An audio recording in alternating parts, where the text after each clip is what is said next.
want to talk more about how we have debated what is perhaps the most important issue of our day, healthcare, and the character and quality of that debate. I do represent a center on campus called the Center for Democratic Deliberation. We got a picture of there of when people deliberated differently than they do now. They wore different hats too, and they brought their dogs and everything. But, I'm not sure if that guy's yelling at the speaker or not, but we've seen a lot of yelling lately, and the question becomes: is that disruptive, or is that part of our legitimate democratic heritage to yell at politicians? Anybody at the Arlen Specter Town Hall? See how? Oh, you were there. Out in the line. You'll have to. Oh, you didn't get in, huh? We'll have to. Did anybody? You got in to the thing, so we may ask you your impressions of that. Is our center's dedicated to, and it's something that we've thought important for a long time, improving the quality of public discussion of important issues. And the good news for us is a lot of people agree with us now after witnessing some of the town hall meetings that took place last summer. Most of us at the center are trained in a very ancient tradition. The word rhetoric was used in my title, and I hope you don't have only the negative connotation of that term. Rhetoric is an ancient art taught in ancient Greece. It was born with democracy in ancient Greece, and the reason it existed was to teach people how to participate in a democratic system as citizens. Now, of course, that was a different kind of democracy than we have. We have a much more diverse democracy. We have a much more rowdy democracy than existed in ancient Greece. And so our traditions are somewhat different. And people are always asking me, well, you know, isn't that anti-democratic? Isn't that disruptive to shout at politicians? And I answer no. One of our projects, for example, that was mentioned is called Voice of Democracy. This is an online repository. We just opened it, so there's not a lot of stuff up there yet, but it's a collection of speeches and debates throughout American history and critical analyses of them and what they have contributed to our democracy over the years. And this is one of our logos, and if we look at some of the people that we picture on here, they're the kind of people you would see in anthologies of great American speeches. Are all of these people part of that kind of tradition of civil, decorous, polite discussion? No. If you recognize some of them, we have Malcolm X, who was hardly the model of civility and decorum. We have.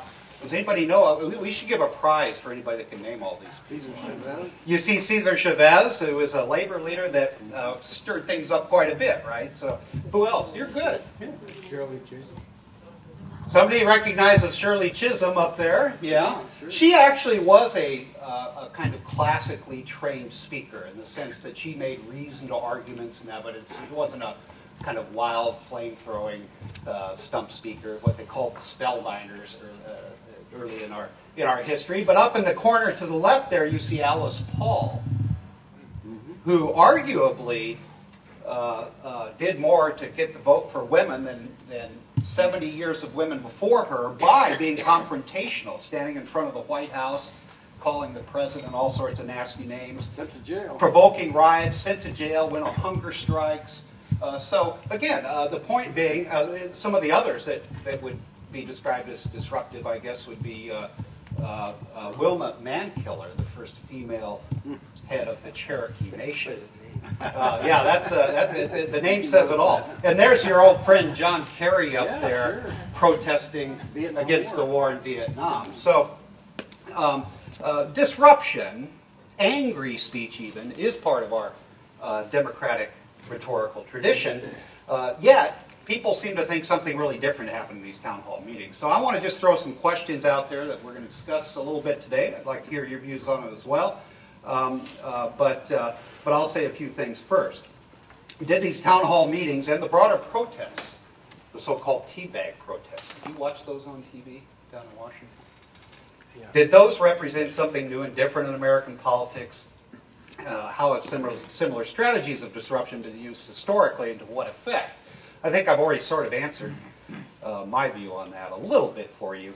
No, they're not new, but we do want to reflect a little bit more on their effect. What are the legal, ethical, and practical political implications of such strategies and tactics?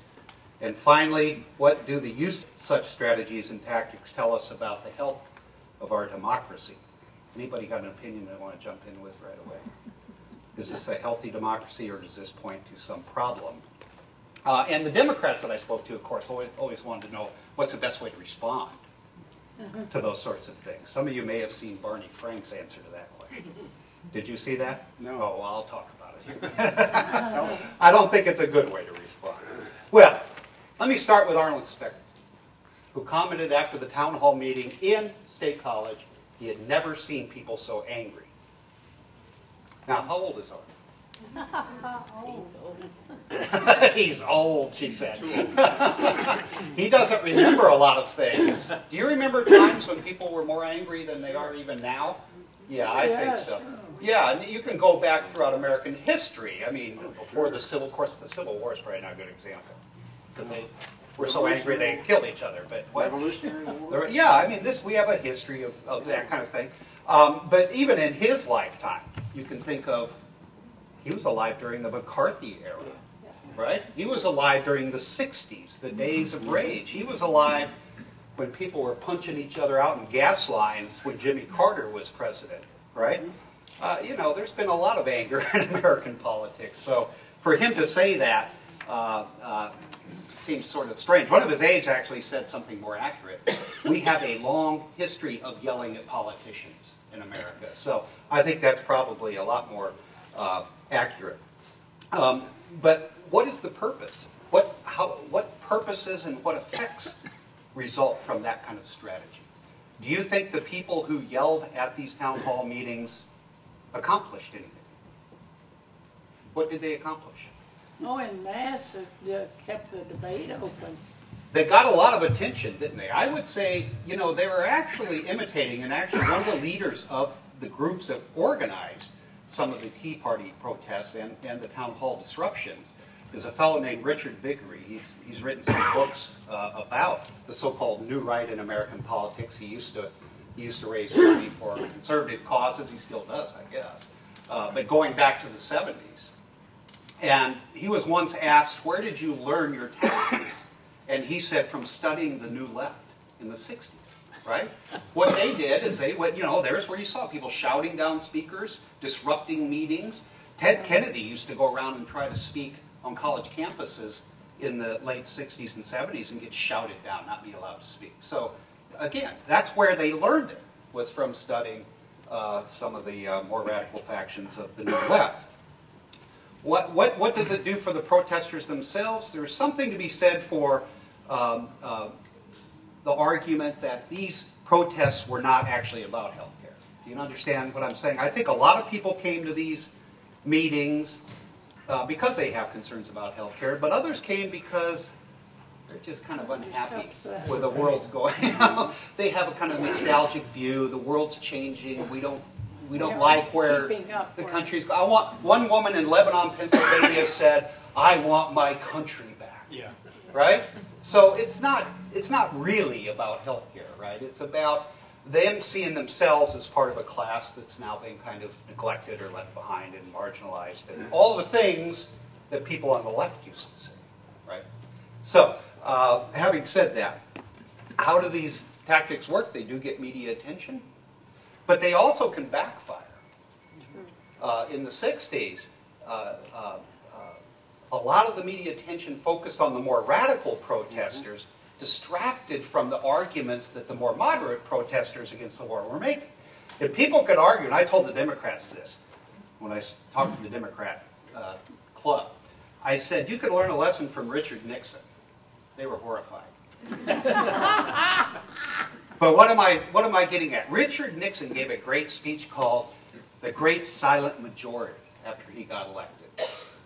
And he said, the protesters they just want us to lose in Vietnam. That's what they're all about. So he kind of took that broad brush. Everybody protesting the war was, you know, in favor of losing the war. Wasn't supporting the troops, right?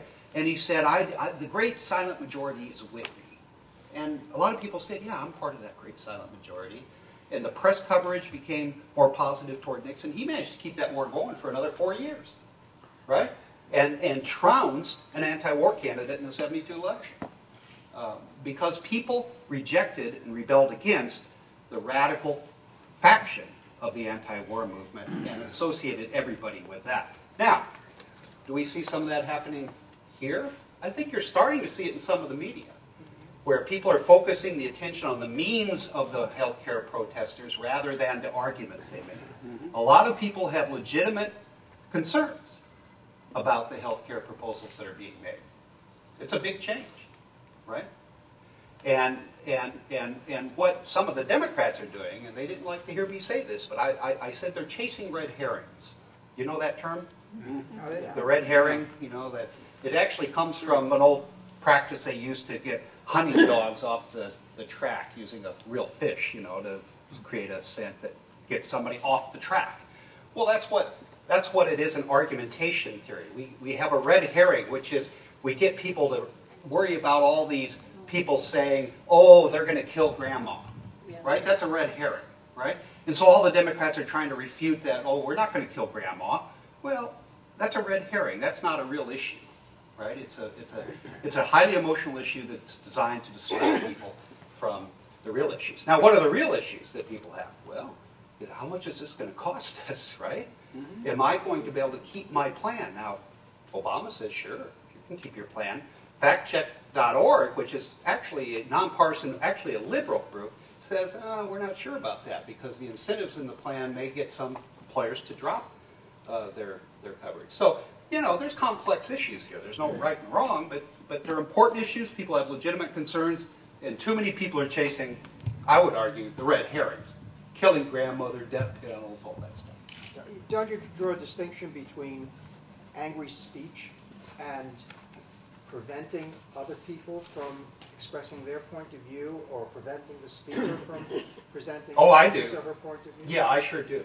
Yeah, and to me, somebody who deprives somebody else of their right to be heard is engaged in demagoguery and ought to be condemned. And I would like to see the press do more of that. Is that what happened at these town hall meetings? No, actually, what's interesting about the town hall meetings, and I'm glad you said this, because I think the media, back to the media, has given us a distorted perception of them. Even now, who was at the Arlen Specter one? Was everybody that spoke at that meeting disruptive? No, as a former reporter, I try to quantify, because it's a huge gathering, I try to quantify the dissent, right, or rather the cheering on both sides. I found that, so I did a lot of counting, which is what I used to do as a reporter. Right. And I discovered that when, for instance, Ben Brewer from Boalsburg got up and tried to pin Specter down on my dad, he's a labor organizer, and he said, my dad doesn't have insurance, you know, why is that so under you? That's rather far left, you know. And he had about 24, 25 people cheering him on, right. And this is what I would consider an Obama faction or a healthcare faction, because these people were cheering every statement that was pro-healthcare. Then when the constitutionals or the people who were coached, shall we say, got up and denounced the lack of following constitutional procedures, Specter being a turncoat, stuff like that, you might consider them more or less on the far right. There were about 24, 25 people getting up and shouting, yes, that's right. So 25 on each side wound up being 50 people, which was 10% of the people in there. Strong partisans on both sides. Cheering, hooting. But only 10%. 90% were there to listen and, you know. Well, thank you for that, because I think that was going to be my point. I think that's true of most of these, and some didn't even have that many of the strong partisans. Senator Casey did a town hall down in Lock Haven that, from all reports, was a very reasoned, helpful discussion of these issues that help people that are undecided and just want to hear about it to understand what was going on. Now, we have to keep in mind there wasn't even a bill yet that they had settled on at the point that these things were going on. So, you know, the strong partisans on both sides already had their minds made up. And what they did, I would argue, is they deprived the rest of those people of the opportunity to ask the question and get their questions answered. They're legitimate questions. So that to me is a problem. The bigger problem is, who does the media focus on? The only thing I saw out of the Spectre thing was some guy being physically restrained because they thought he was going to attack Spectre. That's the only thing I saw from that meeting. So I think the media is abdicating its responsibility in this debate. So that's an important point. Now, Professor, I think if you just watched a commercial TV broadcast, you'd come to that conclusion. Yes. If you watched the CNET complete 2 hours of the program, you'd get a very balanced viewpoint. I'm talking about the commercial media with their sound bites and so on. What do they consider the most important news out of one of these events? It's a person being physically restrained or somebody being angry. It's like they say, it's not a good headline to say, crowd had reasoned discussion. That's not people learned a lot. That's just not a good headline. The other thing you saw in the media a lot, I mentioned, I promised to get back to Barney Frank, because the Democrats were so excited. It was just when I met with them, it was the day after Barney Frank had been confronted at a town hall meeting by a woman holding a picture of Obama with the Hitler mustache, right, the Hitler look, and making crazy statements about how we're going down the road to socialism and Obama's another Hitler, blah, blah, blah, I want my country back kind of stuff that we had talked about. And Barney Frank's response, Madam, what planet do you spend most of your time on? And then he went on to say, arguing with you about this, trying to discuss this with you is like trying to have a conversation with a dining room table. Oh, the Democrats love that, right? And I said, I'm sorry to dash you. I know that makes you feel good, because he's right, in a sense. That woman is not persuadable, right? So he's right. Having a conversation with her is like talking to your dining room table. But is that a good way to respond? I mean, that's kind of, there's demagoguery and name-calling on both sides, right? And that's just another example of, it's cathartic, it makes Democrats feel better, but it doesn't really accomplish much. Do you think their intent might have been to prevent logical discussion? That woman and... Not that woman, the people there to disrupt. I think that's their intent. It's the ones that actually, and that goes back to this gentleman's question. There is a difference between literally trying to prevent somebody from speaking and just speaking out in a kind of forceful, angry fashion like this woman did. I wouldn't want to generalize about the motives of all these people. I think some of them are genuinely upset. They feel the world's changing and leaving them behind and things are terrible and we're going down the road to socialism.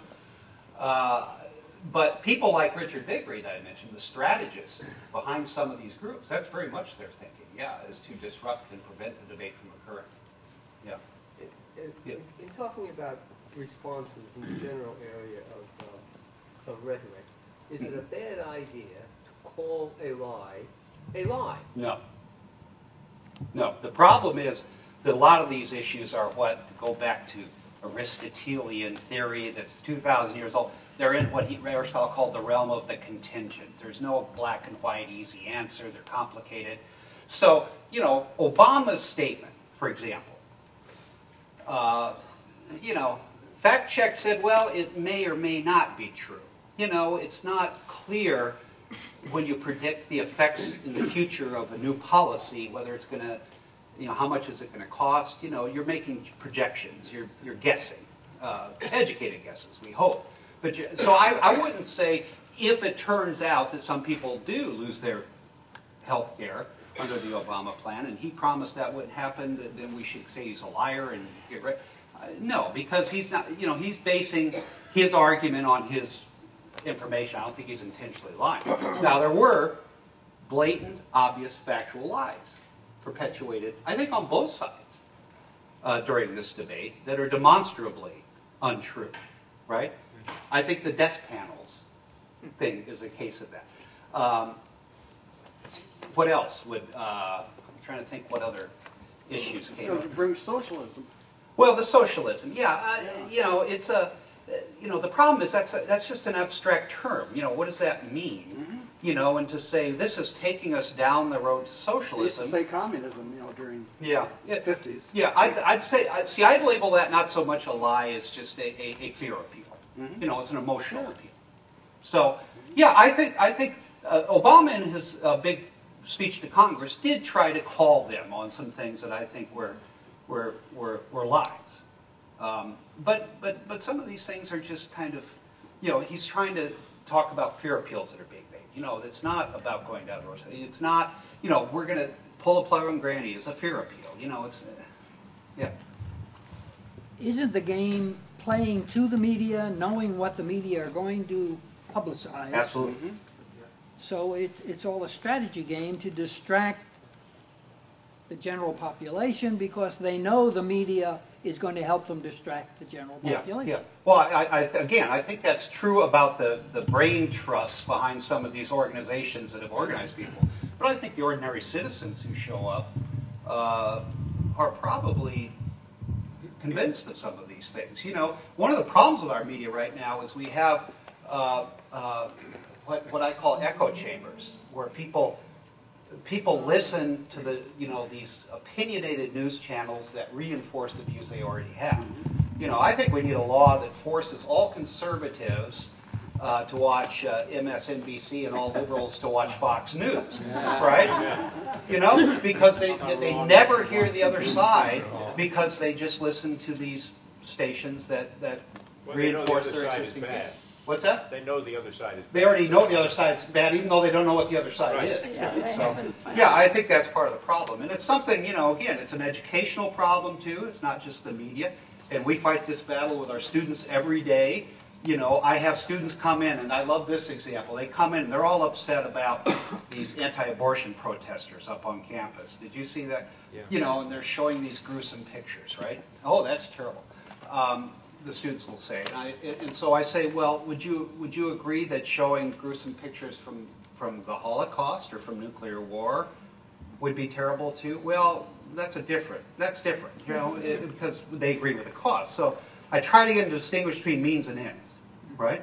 And what we need to do to have a healthy democracy is educate students, educate all citizens, to call demagogues when they're in favor of their cause.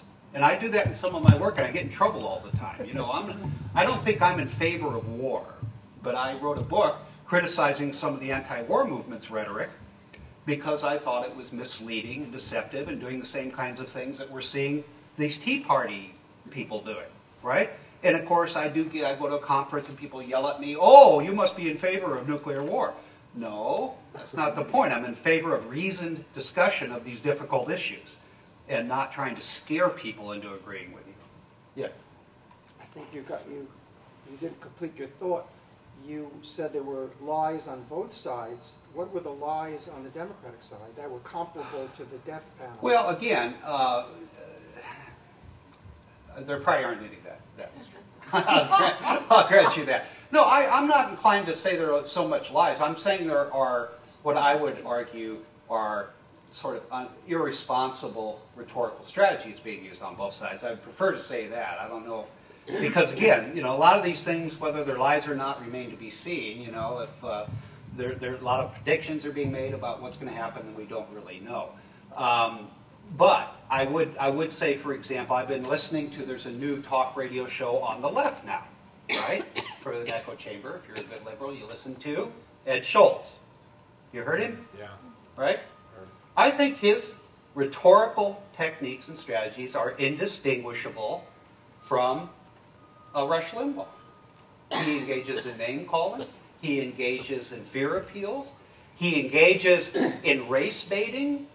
Everybody who is opposed to Obama's health care plan is a racist, right? Do you see what I'm getting at? So that's my point. You're right. I'm reluctant to call people liars. But I'm not reluctant to call them demagogues when they engage in those kinds of strategies. Yes? Isn't one of the problems, Professor, beyond the rhetoric, the fact that there's a lot of money involved here? For example, I think one of the organizers of the Tea Party's army was caught making money out of all of these these planned organizing efforts. You also have people, whether it's Rush Limbaugh, being paid $15 million a year to promote whatever his people want him to promote, or what's his name, Hardball Matthews being paid $5 million to be all Obama all the time, along with that sports writer and his countdown. I mean, these people are paid millions of dollars just to spew a line like a robot. Yeah.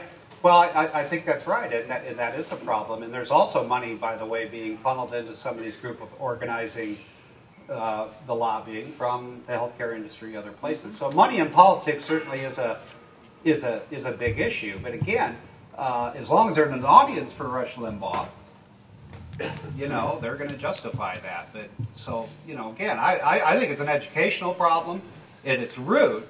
But it's also, as you say, a problem of money in politics, and it's a problem of media standards. Now, you know, I happen to I was on a panel one time, and there was a journalist on there that says, oh, you know, and I was complaining, you know, it was right after Michael Jackson died. You know, Michael Jackson, 24 hours on the, that's all there is on the, all Michael Jackson all the time, as I said.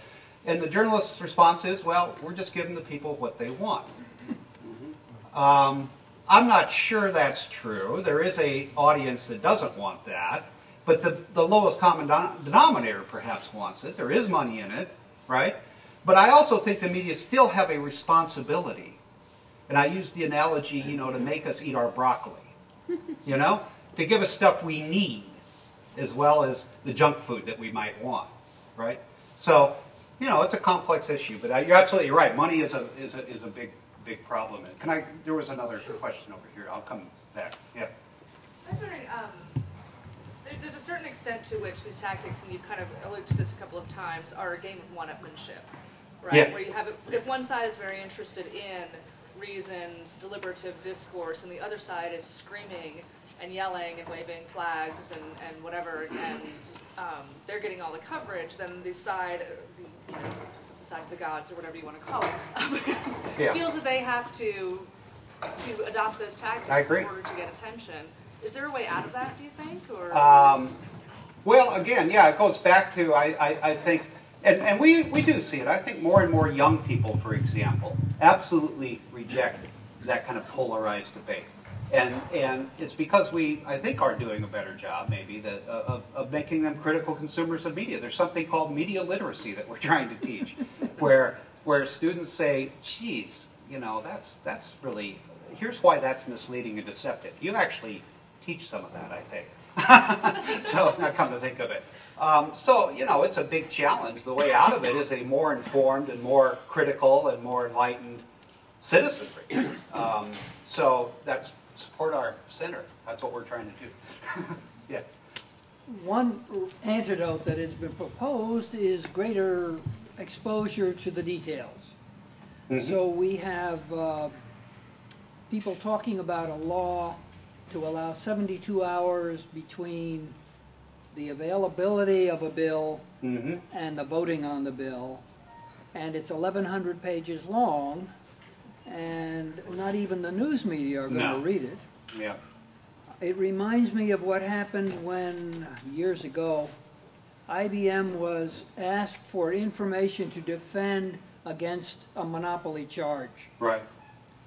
They loaded up, I think it was 3, but I'm not sure the exact number, 18-wheeler moving vans with documents, and they delivered them. Yeah, they just dump them on the...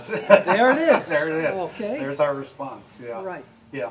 Well, I'm not sure what you're getting at here, but there's money in politics again. But my point is, the openness is not it, too. You need somebody to pre-digest it. Yeah, no, I agree. And that's why, you know, it's a shame to see what's happening again to journalism. You know, we go back, you know, with the newspapers going under, with you know, those are the people that, you know, have been watchdogs for us, as they say.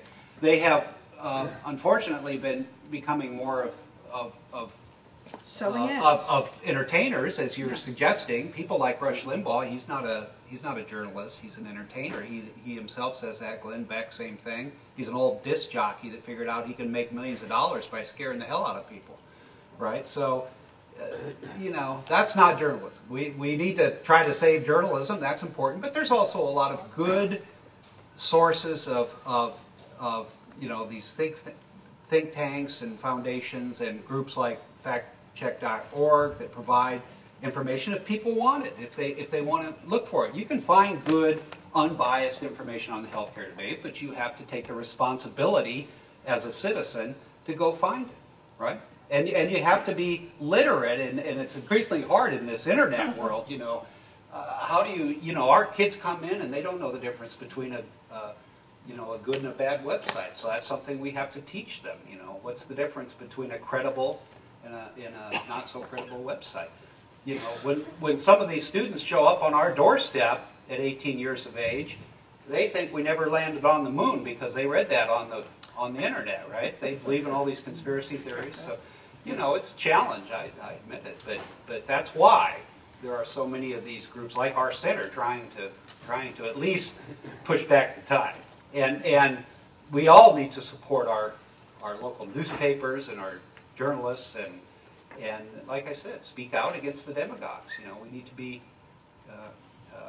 more critical consumers in the marketplace of ideas. So, Yeah. so along this line, where many people are getting information from Facebook and Twitter and all of this, where it's really gets more to sound bites, is this just confuse the whole issue? This was a slide I had for another presentation, but I want to show it to you. Where'd it go? You mentioned Twitter. Oops, now I lost it completely. Can you get the last slide on there? You mentioned Twitter, because Twitter's actually done some good things when you think about what happened during the Iranian election, right, and how all that information got out. It's a wonderful tool. But again, you have to teach people to use it responsibly, and you have to recognize, there's my Twitter slide. I can't write English too good, laugh out loud. But anyway, I don't even know why I have that on there. She likes it. Yes?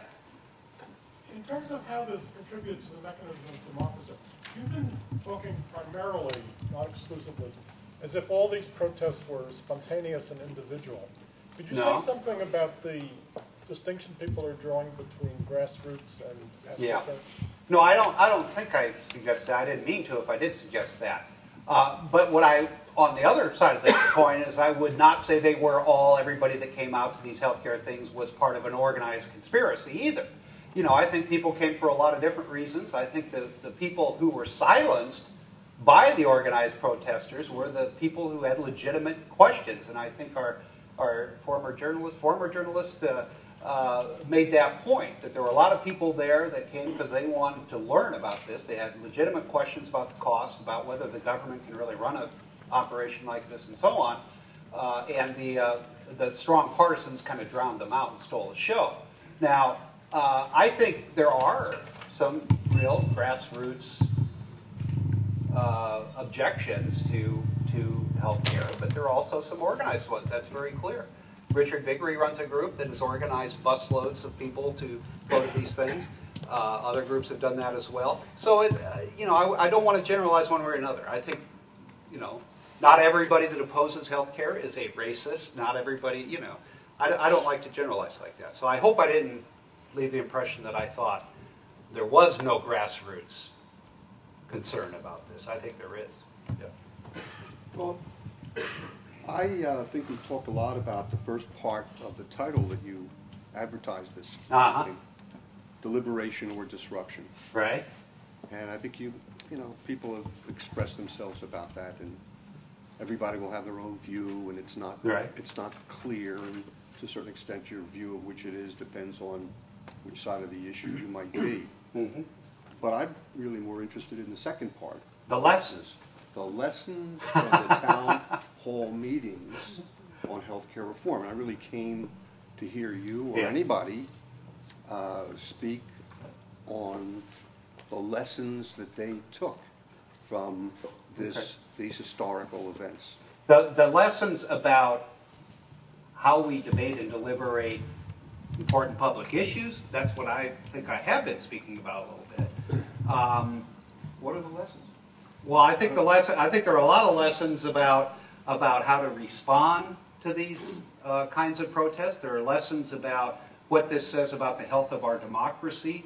I think it talks about the need for education in rhetoric and argumentation and what's a reasoned argument, and media literacy, critical thinking. For the Democrats responding to this, I think the lesson I tried to make was that don't chase red herrings. Don't respond to people that aren't. Don't debate with people that aren't persuadable. Answer the questions that ordinary Americans that aren't strongly partisan one way or the other have about this health care reform package. And I think they're starting to do that, and the polls are showing some kind of turnaround. I would point out, by the way, I didn't cite these polls. Early, these tactics worked in fooling a lot of people. There was a Gallup poll that was done very early in the debate, it was actually the week after Sarah Palin made her remarks about the death panels, that showed, and the Democrats were almost suicidal about this. An NBC poll, 45% believe that government will have the power to stop life-sustaining support for the elderly. 55% believe the plan will cover illegal aliens. That was another. There's one of the lies, I think. That was a lie. There was nothing in the plan that said that. 54% believe that Obama wants a complete government takeover of the healthcare industry. So you could say the lesson initially, and this is what the Democrats were taking out of it, the lesson for the Democrats was it pays to lie, right? It pays to engage in these kinds of strategies. But I think in the long run, that's proven to not be the case, because finally, the more mainstream media began calling him on some of this stuff, and finally, Obama stood up and gave that speech and responded to it. So, yeah. How do you open dialogue or educate when we only allow sound bites? Well, again, we keep going back to a lot of problems in the news media and how they cover stuff. And well, yeah. I would say that's a problem we have. We've learned to think in sound bites. We've learned to think in sound bites. We read in sound bites. Yeah. Yeah, well, there it goes to this kind of stuff. Sometimes I believe that, sometimes I don't. I mean, I have a class of a public speaking class. We, by the way, still require public speaking for all 42,000 plus Penn State students, and the reason is because this is a land-grant institution. We think that's important to educate people for citizenship. And so the skills of communicating, and it's not just how to give a speech and how to persuade a speech, people with speech, but how to critically evaluate speech. And so that's an important skill. That's what we're talking about. But I went off track. I'm sorry. What was your question? People are used to being entertained okay. rather than educated. Yeah. I think that, you see that, particularly in young people, the attention span and all that, and we're all told now that we're not supposed to lecture to them because they're visual learners and they don't want to, all that kind of stuff. I'm not convinced of that. I think, I've got some students that are very engaged and very smart and a lot smarter than I was at their age, and others that aren't. I don't think things have changed all that much, and there's these new media are changing things. They're overwhelmed with information and sources, but they actually, people think, for example, young people don't read anymore. They actually read a lot. They read a lot of it online. They don't read books like we used to, but they still read a lot. And so, I'm not quite as pessimistic about our culture becoming, short attention span is Actually, I wasn't talking about young people. I was talking just about in general. Yeah, the culture. Yeah, but you're talking about in general how our culture has changed, and it has, and part of it, the journalistic conventions. There used to be television documentaries. We don't see those anymore. Things have changed a lot, and a lot of the media, because of the profit motive and the ratings, drive for ratings, is appealing to the lowest common denominator. That's a real problem that we have talked about. but there's still people like you that go out and engage in conversation about important issues with your fellow citizens, right? I think there's a lot more of that that goes on than some of us might think. Yeah. You know, I did get the second time through, apparently, the lessons that actually were in the earlier part. Yeah. And they dealt with, I would say, how to deal with a public meeting where people have different points of view. Mm-hmm. And you disagree with someone, how to handle that situation. What's in there, though, is, as you also pointed out, a strategy that is behind at least one side, if not both sides. Yeah. Well, it's one side imitating what the other side did when they were in the minority. Right, perhaps. But anyway, to organize not really for purposes of deliberation, right, but really more for the purposes of disruption. Absolutely. And so also involved is not just disruption of the meeting, but the creation of the tensions that come with hostility, and even physical assault sometimes, that have what used to be called a chilling effect on people showing up to have for discussion. And thank you for bringing this up. And so and that was, I think, the really more important part of what went on with these meetings. And I'd like to know what lessons can be taken to stop that kind of... Okay. Well, you are talking about something, I mean, there are a lot of lessons we can draw from this. I agree. And another one is that there may be better ways to hold public forums. There are better ways to inform our elected representatives of what people are actually thinking. And people are making all sorts of, people who study this stuff are making all sorts of proposals for new kinds of forums. It's important to recognize, for example, that these were not really town hall forums. If you study the history of town hall meetings in the United States, they were actually decision-making deliberative bodies that came together in local communities to make policy. And that's not what these are, right? These are media events. And the organizers of the protests have learned that they can get a lot of attention, focus a lot of attention on their cause by disrupting those media events. And the disruption is what's going to be covered. So we've talked about that. So the lesson, so the question becomes, well, what's the alternative? And people have proposed all sorts of kind of wild ideas about this. James Fiskin, a professor at Stanford University, has suggested that we have town halls, that Congress people hold town halls by invitation, based on, this sounds kind of elaborate, but based on creating a list of people based on polling data to bring undecided voters into contact with the elected representative. It's an interesting idea. It doesn't, it's a way to get the strong partisans out of there. Other people have talked. There's a foundation called Kettering that has these programs across the country called National Issues Forums.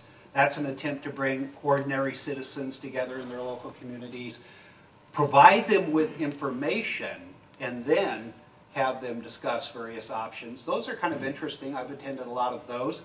When you get people from a local community together face to face, provide them with information, and have a good facilitator, they train facilitators to kind of manage the conversation, those are very productive ways to hold these kinds of discussions. So there are models out there for doing things differently. But the problem with the town halls as they're conceived now is they are too easily exploited by people and turned into media events. I feel like, though, you can almost make the opposite argument, which is that, as you mentioned earlier, it was extremely effective when Obama gave his address.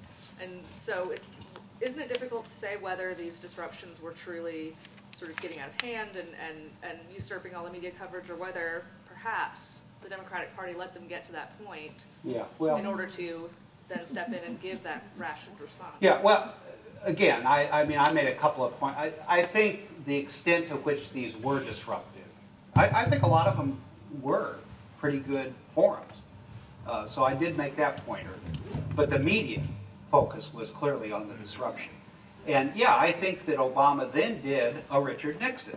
That was my point, that he focused the attention in his speech on the means that were being employed to oppose health care and effectively discredit some of those people. And then that moron, I'm sorry, I'm going to call him a moron, Joe Wilson, played right into his hands by yelling at the president. Now again, his followers, he might argue, well, that was the best thing I ever did because he's getting all sorts of money. He's a celebrity. He went on Sean Hannity's show, but that's his 15 minutes of fame. He's going to be a pariah in the Senate or in the Congress for the rest of his career. I think from the standpoint of the art of rhetoric, is the British system, House of Commons, Prime Minister. It's a lot more fun to watch. Is it in fact superior to our own? Yeah. Because you have confrontation back and forth. There's something to be said for that, right? And again, I think we do have that in our tradition, a kind of tradition of robust, even rowdy democratic deliberation. But yeah, we have rules of kind of decorum in our Congress that they don't have there, and it's part of their tradition to engage in this more kind of confrontational shouting out of their opinions. And yeah, that's fine. But they still have certain rules and lines of propriety that they don't cross. They will very vigorously debate those issues, but you don't see them engage in the kind of name calling and so on that we see so commonly in the media here. It's substantive, robust debate. Mm-hmm. Yeah. But wasn't this a good theory in a sense to get all the politicians to go face the public? Well, they've always done that. Yeah, these town halls. No, but I have mean, done that. like Sure. this Sure. massive type thing was Yeah. very unique. No, I think it's a good thing. And like I said, I'm not saying these town halls were a horrible thing, and the lesson is we shouldn't do them. I thought a lot of them were very productive and very useful to the citizens. And we really have moved on. Oh, absolutely. Yeah. To the good. Something's being done. No, I agree. But the red herrings did distract us for a while, as we could tell by these early polls. Now, you look at the polls now, people don't believe this stuff anymore. So in the long run, I think it hasn't been. But they weren't used to facing the public. Oh, no. And you got to give some people like Arnold Spector credit. I mean, he stood his ground, with that guy getting in his face, and he could have made some excuse and canceled out. But the possibility remains that all the deliberation and discussion will accomplish nothing. That the health care might come out so watered down because there's so much money into both parties that. Well, it's going to come out as a compromise bill. Now, I don't know if that's necessarily bad. That's kind of the way our system works. But I mean, if you're a strong partisan in favor of the public option, you're disappointed. It may. Although it's actually being revived as we speak, it may Well, I'm still saying be even if it gets around to people thinking that public option may be the best place. Well, again, now we're watching the sausage be made, as they say, right? And it is ugly. I mean, they've got to come up with a bill that is acceptable to the House and the Senate conferees, and that's going to be very difficult, and it's not going to be a bill that pleases anybody. Well, you're absolutely right. But it's going to be, I guarantee, I will predict, and you can call me a liar if it turns out untrue, but I will, the bill that does emerge is going to be a major change in our healthcare system. It may not be everything you hope for or that Obama hoped for, and it's not going to be the socialism that Rush Limbaugh feared, but it's going to be a significant change. It's going to be a compromise bill, though. You're familiar with the term astroturf? Oh, yeah. My perception is that a lot of these so-called town hall disruptions were actually astroturfed. In other words, I lived in Maine for 10 years. We had genuine town halls which were annual deliberative bodies where actually our local laws and ordinances were passed. Right. But you could bus in people from North Exactly. Carolina Exactly. into Brooksville, Maine, and have them be standing up and representing the people. Yeah. Because they'd be kicked out. Yep. I mean, there's no room. You'd even know the right person- away. You'd look at them, you'd say, you aren't from the around next here. town, Right. from the next Yeah. town Yeah. over, you don't have a vote. Yeah. And so this is a new phenomenon, I Yeah. think. But you know, I'll say something very extreme here, which is that it almost worked. And if one party or one tendency politically uses a tactic and it works, it's almost inevitable Everybody that the else other is gonna one is going to do do the same Yep. thing. If the right shuts down the left's forums, then the left is going to try to shut down the right's forums. And it almost reached that point. There was almost a call put out to the unions to start going to right-wing Republican congressmen's meetings, and it didn't happen. And Well, no, actually, it did happen. There was a woman that went to one of McCain's town halls and was disruptive, and she was dragged out. An elderly woman was dragged out of the thing, kicking and So screaming. then you're at the end of civil discourse. Yeah, I agree. Yeah. And so I think that the significance of these so-called town hall meetings was greater than just like a bunch of angry people showing up at a congressman's event.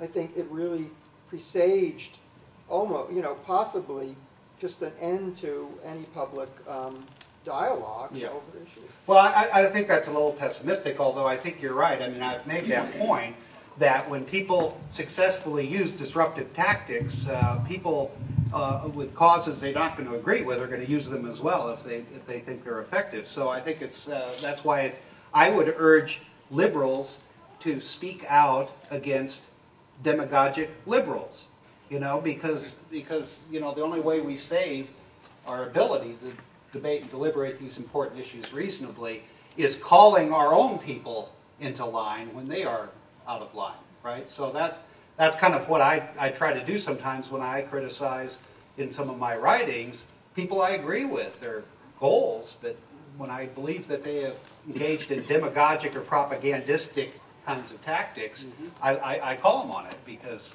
we don't want to approve tactics that we find that are offensive, on one side and say they're okay on the other. That's hypocritical.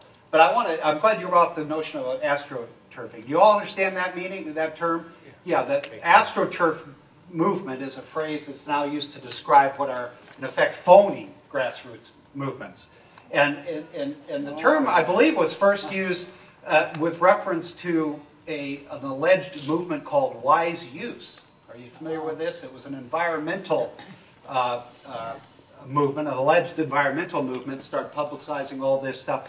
And they were arguing against the kind of preservationist environmentalists, saying, well, true environmentalism is using our resources widely, and they invoked actually arguments made by Theodore Roosevelt when he founded the original conservation movement. So, but it turns out this so-called movement, Wise Use Movement, was funded by lumber companies and logging operations, right? It was no real grassroots. There wasn't a bunch of citizens that rose up and said, oh, I think we need to balance preserving the environment with our economic interests. It was a astroturf movement funded by corporate interests. And we certainly were seeing that in the healthcare debate, I think, with some of these groups that were getting money from the pharmaceutical industry and the healthcare and the health insurance industry. Yes, Becky? How much would you say that perhaps this supports more voter face-to-face communications? Because obviously there was a lot of rage. We had gone through, have this, a near depression, the stimulus, the deficit, and this was the only opportunity people had to voice to their representatives. And I'm curious if this speaks, maybe not a town hall meeting, but maybe there needs to be more face-to-face communication with the voters particularly during periods of crisis. Yeah, no, I agree. And you're also making the other point I made earlier, that this wasn't just about healthcare reform. This was, there was a lot of frustration bubbling up because of the economy. If you look at our history in that list of, people that became kind of disruptive activist people, those people tend to be predominantly focused in decades where there's economic difficulties, where there's rapid social and economic change of various sorts, where things are kind of uncertain. And so, yeah, I think that's true. And then during those times, it becomes much more important that the public has a kind of way to release their pent-up steam, so to speak. Yeah, I agree. I'm not, and again, there's a variety of suggestions being made out there about ways to do that. But again, a lot of it has to do with, I think, has to begin at the local level. We have to go back to true grassroots citizen participation. Yep.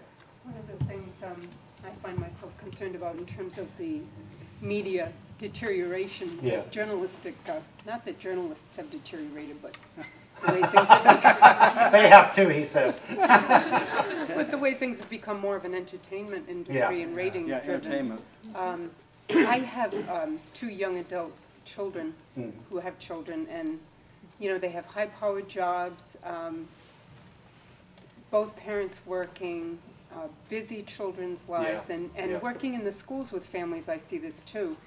And I know for myself, I've only become involved actively in politics since I've retired.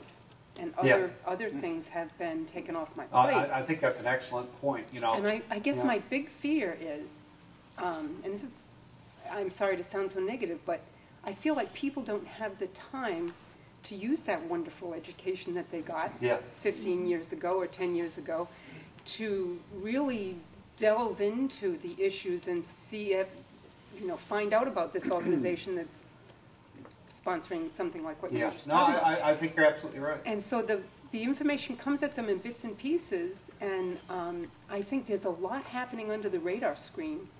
I think a lot happened under the radar screen over the 8 years of the Bush administration that people generally aren't aware of. And that bothers me in terms of our democracy, in terms of our being an informed and educated populace. That's one thing. Absolutely. The other thing I wanted to ask you was what you think about George Lakoff's analysis of framing and how the Republicans are so much better at that than the Democrats. I think he's right. I think he's right. Yeah, I think he's absolutely right. And again, it speaks to some of the problems the Democrats have had with health care.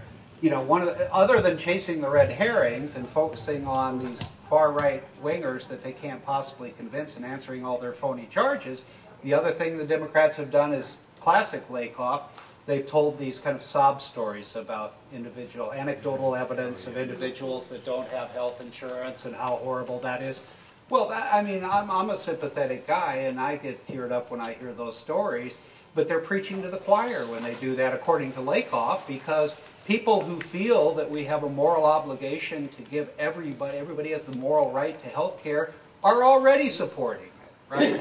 So, I think he's absolutely right. That's a framing issue, that they are either preaching to the choir or chasing red herrings. They aren't framing the issue effectively as the Republicans have. Now, they can't ignore the red herrings, however. No. That's been another big you can't completely ignore them either. No. We have time for one more question. One more question. Which one do we want? I think this guy has another chance. I've been listening. You keep using the word media. Yeah. I think we got too GD much television. Everything's done to be shown on the screen. Well, let's have something reading. Yeah. Maybe Good radio, question. but not television. I'm glad you said that, because it allows me to go back to this question as well. If you've all read, I hope a lot of you have read Robert Putnam's wonderful book, Bowling Alone, which is about exactly what you were describing, the disintegration of American civic life because people are so busy and distracted with this and that and the other thing. The title of the book comes from the fact that people don't join bowling leagues as much anymore, right? They're bowling alone, right? And he blames television primarily for that. And I think he's right. If you haven't read that book, you should read it. It's wonderful. It's real thick. All right, thank you. Thank you very much. Oh, thank you.